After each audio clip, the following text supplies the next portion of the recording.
No, you're smart, man, but you have the worst ADHD I've ever seen, like out of a fighter. Bro, because I vent and I tell you about my ADD doesn't mean you have to bring it up as Dude, like I have a handicap, all right? It's horrible. I've talked to you. You're like a 5-year-old child. I have horrible ADD. His I is don't bad. have ADHD. I have ADD. There's a difference. All right, sorry. Yeah, I don't have the hyper part. But talking to you, you're you can't focus. I can't believe how good of a fighter you are because we talk and like your mind's here, your brain's there, you're this, that. It's hilarious. But I'm like, you're like a child. Oh no.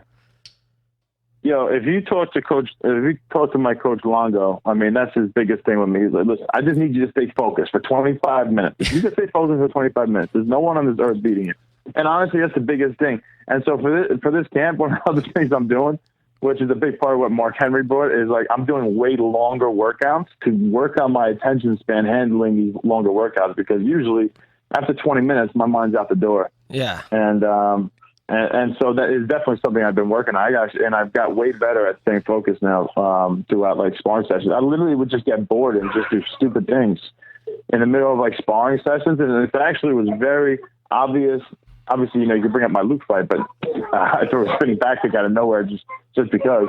But before that, you go to my Lyoto Machida fight, and I was beating him up pretty good. It didn't seem like he could do anything to me at all. And then all of a sudden, in the fourth round, I literally think the reason why he won the fourth round, my attention span, I was done. I was bored. I was like, I started thinking about other things. Yeah, it's a real thing. What were you thinking about? Being able to stay focused. I was thinking, honestly, like I was thinking about the fight, but I just wasn't as focused as I should have been.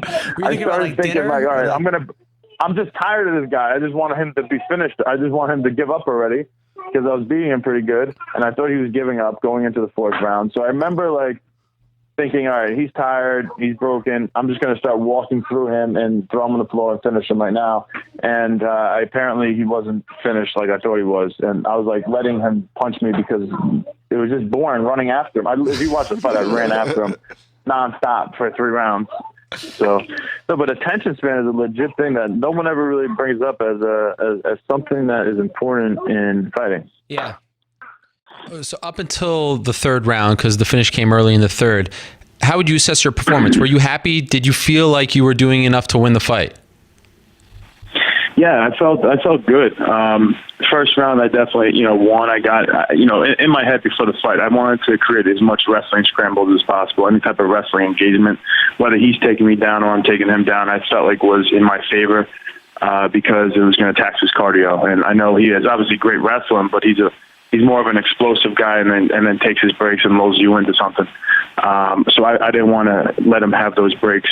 I just wanted to keep moving and keep the wrestling as much as possible. And I took him down a couple times in the first round, and in the second round he took me down, which I lost the second round. I think it was close, but I think I lost. But he used a lot of energy, which was perfect for me. And I felt like going to the third round, I was looking across the cage, and I thought he was done. I just felt like there was no way I'm losing. I win this third round, it's over.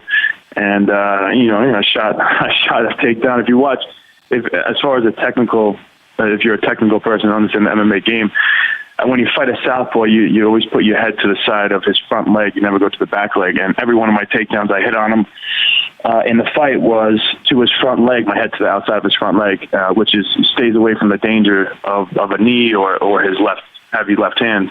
And the one time I shot to the wrong side, which I drilled a million times not to do, he came up with that knee. So it was really bad timing, bad mistake, which I told myself never to do, is never to shoot that side. But I felt I had him in a position where he was really tired, and I just wanted to just engage. And I felt like I started kind of feeling like he had nothing to offer at that point, as far as like danger. And I was wrong, and I just made a mistake. I got a little careless, and I obviously paid for it. So you live and you learn.